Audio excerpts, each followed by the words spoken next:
vous tenir un peu au courant sur cette dernière vidéo là, ben en fait on roule, on sait depuis un mois et demi qu'on va redescendre voir nos familles dans le sud de la France.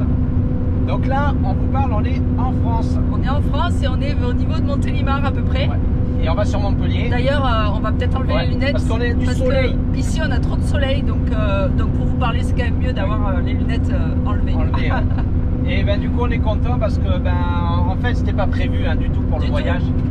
Et on a dû se retrouver en Italie.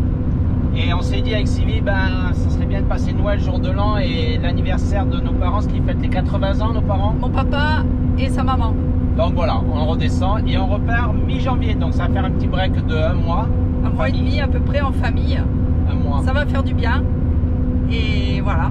Et ben voilà, c'est un peu pour ça que on a roulé en prenant notre temps, mais sans plus non plus. Et parce qu'on voulait être là à temps, quoi. Et profiter d'eux. Donc voilà. Du coup, on n'a plus la neige.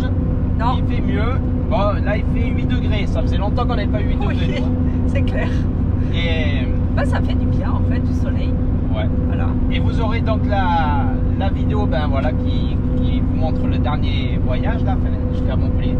Et on reprendra les vidéos à partir du 15 janvier à peu près pour la Turquie et la Grèce. Voilà, direction Turquie, Grèce et voilà, douce manette en faisant un peu tous les pays qui restent à faire. Voilà. Allez, passez tous de bonnes fêtes.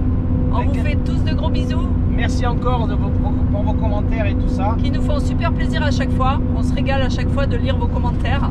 Ouais, c'est gentil. J'essaye de répondre le plus possible à tout le monde. Et voilà. Allez, bonne fête à tous. Bisous, bonne fête à tous. Bientôt. Et régalez-vous bien. Allez, on démarre ce petit voyage en vidéo depuis la Pologne et depuis Cracovie. Et on est arrivé à Cracovie et c'est sympa, la place principale.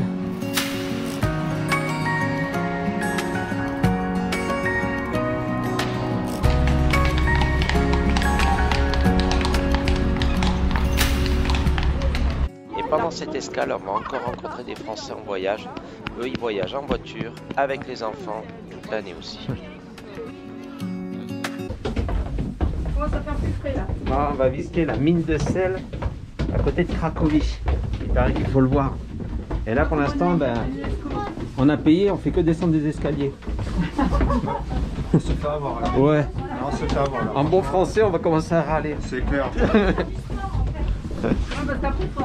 Là, on n'arrête pas de descendre. Et je crois qu'il y a 64 étages en tout à descendre. Attends, je vais essayer. Là, on a fait la moitié là. Les mines de sel de Cracovie ont été exploitées depuis le XIIIe siècle et elles comprennent 9 niveaux et 300 km de galeries. Elles sont aussi maintenues à une température de 14 degrés et les fissures dans les murs sont vérifiées ainsi que les composantes de l'air pour éviter les explosions liées aux émanations de méthane. L'exploitation minière a pris fin en 1996. La pièce principale, comme on voit ici, mesure 35 mètres de haut et a nécessité 20 ans de travail d'excavation. Et en 1978, le patrimoine mondial de l'UNESCO a classé les mines de sel à leur répertoire. Toutes les statues sont taillées dans le sel et représentent des scènes de la vie de la région très liées à l'exploitation de cette mine, qui a duré d'ailleurs pratiquement 700 ans.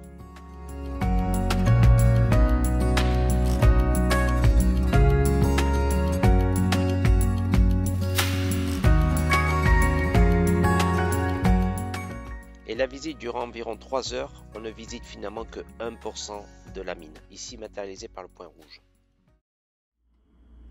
Nous prenons ensuite la route direction Auschwitz pour visiter un pan de l'histoire, le camp de concentration. Situé à 50 km à l'ouest de Cracovie, le camp de concentration dirigé par les SS est créé en avril 1940. Situé en plein centre de l'Europe, il a été utilisé par les nazis pendant quasiment 4 ans. La visite va durer environ 3h30 avec une guide polonaise qui parle très bien le français et on ne peut pas en sortir sans émotion. On y apprend que les nazis récupéraient tout, recyclaient tout, les affaires personnelles des juifs. Tout était réutilisé, jusqu'aux cheveux même, qui servaient à tisser du tissu.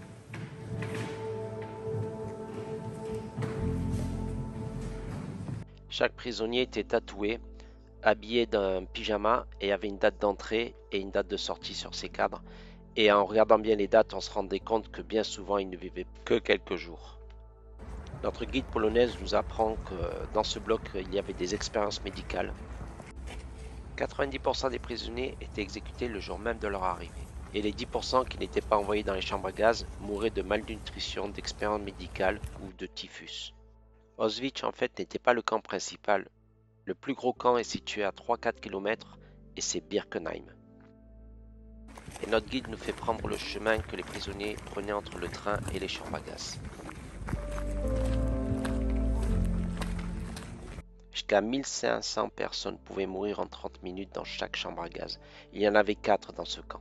Les corps étaient ensuite brûlés et les cendres jetées dans un cours d'eau proche. Ces camps sont libérés par l'armée rouge le 27 janvier 1945. Mais juste avant, les nazis avaient fait exploser les 4 fours afin d'effacer les preuves. Les 10% qui n'étaient pas envoyés dans les chambres à gaz étaient détenus dans ces baraquements qui pouvaient contenir entre 700 à 1000 personnes chacun. Donc tout ça était installé plus souvent.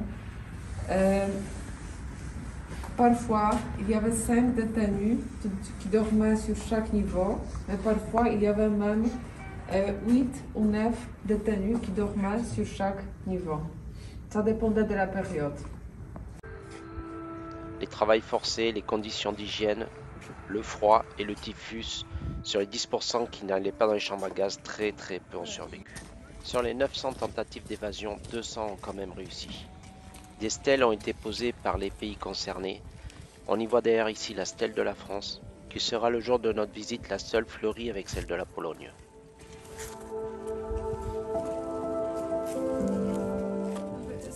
Rudolf Höss, le chef nazi du camp, sera jugé en mars 1947 et condamné à la peine de mort et pendu ici même dans le camp d'Auschwitz.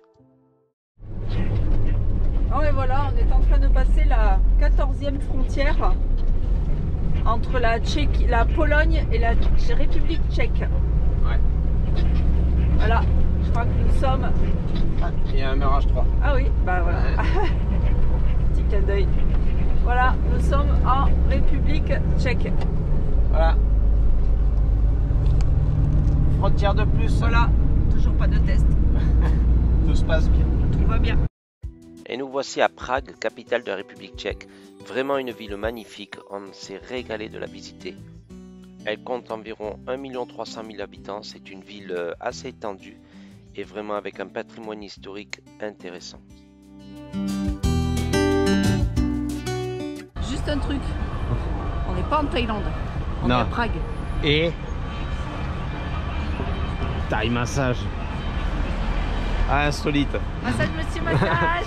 Ouais, ça rappelle les souvenirs. Et à côté, le casino.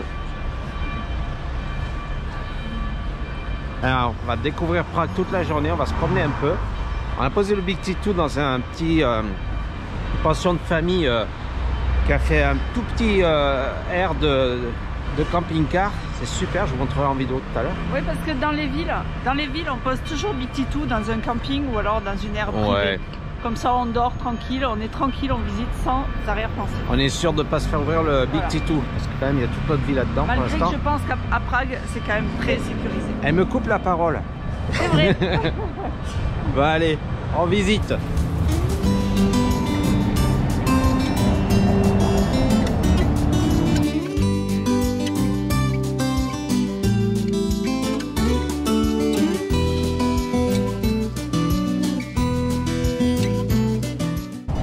Prague, c'est joli, j'aime bien, mais moi personnellement, je préfère Varsovie. Je sais pas, Moi aussi. j'aime bien.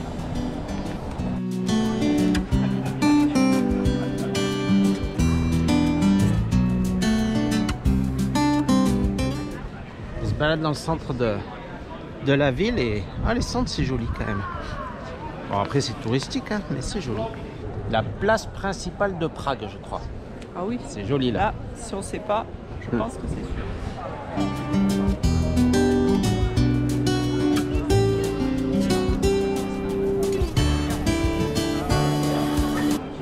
On est à Prague, on n'est pas en Thaïlande. Hein. Ouais, on se croirait à On se Thaïlande. croirait en Thaïlande, mais non.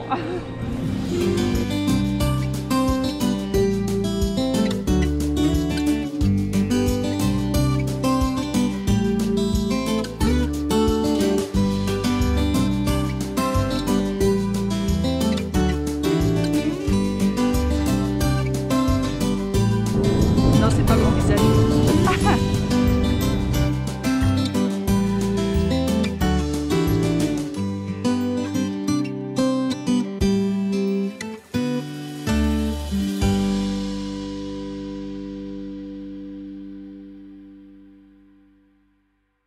Eh ben, en République tchèque, eh ben, il y a même des concessionnaires Ferrari. Là.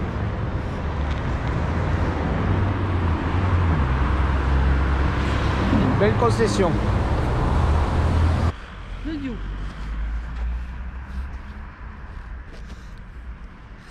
Ouais, on avait vu que le devant. En fait, c'est très grand. La concession Ferrari de Prague fait pas rigoler. Hein. Non.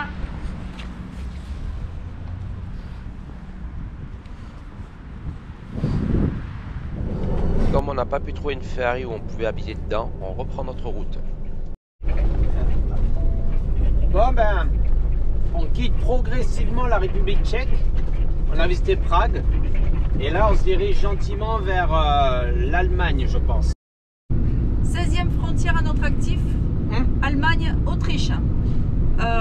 Toujours personne au point de contrôle. À la deuxième sortie, vers la rue Lebauer. Toujours personne au point de contrôle de frontière. Ben voilà, ben on continue notre route et puis voilà. Ça se passe bien. Ça se passe bien. On vient de passer la frontière Autriche-Suisse pour transiter par la Suisse pour entrer en France et on doit payer une taxe. Petit cadeau de la Suisse. Un petit formulaire à payer. Bon, apparemment, c'est 3,25 €. 3 francs suisses. 3 francs suisses par jour. Par jour. Donc, bon. Si on fait plus de 3 tonnes 5. Voilà. Donc, voilà. Voilà. Bon, on remplit le document, on va leur donner, puis on verra après. Parce que nous, on prend pas l'autoroute, donc on prend pas la vignette suisse. Non. Alors, la Suisse, c'est pas mal. On vous demande pas si vous avez le Covid, le vaccin, votre passe sanitaire, rien. On s'en fout. Ni vos papiers d'ailleurs. Rien. Ni les papiers du véhicule. Je sors de la douane. Ce qu'il faut, c'est payer 25 francs suisses pour avoir le droit de rouler sur la route avec le camion. C'est tout. Donc voilà, une fois qu'on a donné la carte bleue, c'est bon, on peut passer. Ils t'ont demandé les papiers du véhicule? Rien. La carte bleue, c'est tout. La carte bleue. Ils sont pas fous, ces Suisses. Ils sont malades. Mais on les aime aussi parce que leur pays, il est carré. On retrouve nos premières neiges suisses parce qu'on est en Suisse. Et l'école de montagne, la neige et aussi le brouillard. Depuis le Cap Nord, on n'avait pas revu la neige. Depuis la Laponie finlandaise. Là, c'est de la rigolade. Il fait 0 degré, on a eu moins de 15 là-haut. Ouais. Facile.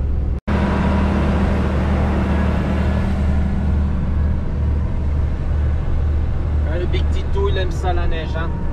Il aime bien la neige. Hein. Et moi aussi.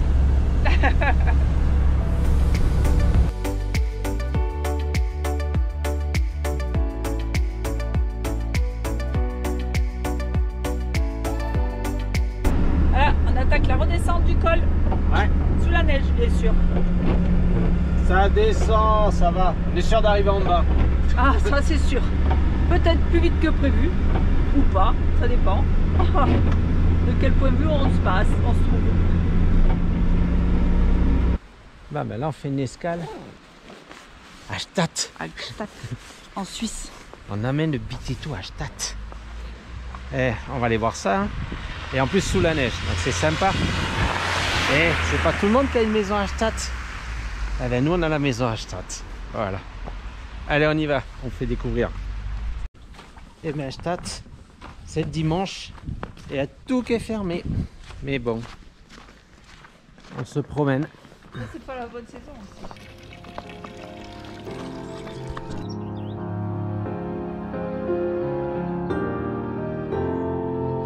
À Stade, qu'est-ce qu'on trouve? Des banques. À Stade, la pizza, ça frappe. Hein. 21 € la pizza.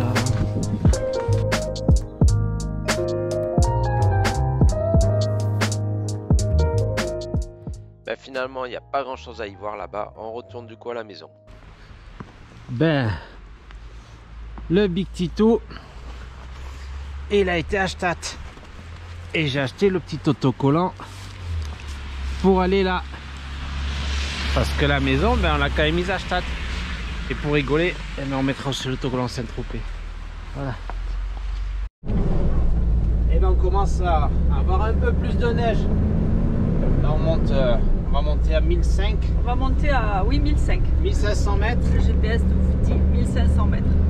On vient de partir de Stad et on va vers la frontière française et normalement ils annoncent moins 12 demain. Donc par rapport au Cap Nord, ben, on sait que c'est bien que ça passe, qu'on a eu moins 15. Et voilà les routes. Et ça passe très bien avec Pour le Big l'instant. Tito. Pour l'instant, tout va bien. On a dégonflé un petit peu. Ouais, j'ai un petit peu dégonflé, comme ça on a plus de surface d'adhérence au sol. Et on n'a pas besoin de mettre les chiens nus. Normalement. Voilà. Ben voilà, on s'approche de la frontière française. On est en Suisse là et on va passer notre frontière française bientôt. Et là on est On voit plus. au bord du lac Léman. On n'y voit plus parce que j'ai tardé à prendre la caméra. Là, Mais là on peut le voir. Voilà. Hop.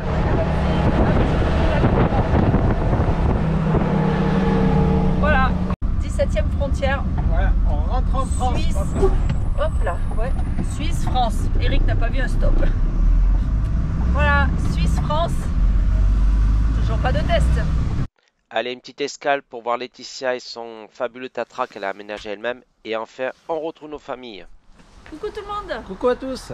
Bon, grosse surprise. Oui. On est là avec le Big Tito, mais on est rentré à Montpellier parce que Ben, on a fait une surprise à notre famille pour Noël. Ils ne s'attendaient pas du tout à nous voir arriver. Et ben, on leur a fait une super surprise. Ils étaient très très contents donc on a décidé ça il y a un bon mois déjà. d'aller passer Noël avec eux en famille, Ouais. et de voir nos enfants et nos parents, parce qu'il y a des anniversaires et tout. De qui se 80 ans. préparent. 80 ans de nos parents qui se préparent. Donc on fait un break de Et un voilà. mois et on a retrouvé la Red Babe. Ça fait plaisir de conduire un peu la vieille Cox. Et le camion, ben, il va un peu se reposer, le Big Tito. Puis nous aussi un petit peu Ouais. quand même. Et on va lui faire un gros nettoyage. Et Allez, on repart mi-janvier Janvier. pour direction le soleil. allez, bonne fête à tous Bisous. et à très bientôt. À bientôt. Bye. Et les vidéos sur YouTube vont quand même arriver. Alors Mamounette, la surprise. C'est la plus belle surprise que j'ai eue cette année. Bon, bah ça fait plaisir. Trop contente. Et moi, t'es content de me voir? Enfin.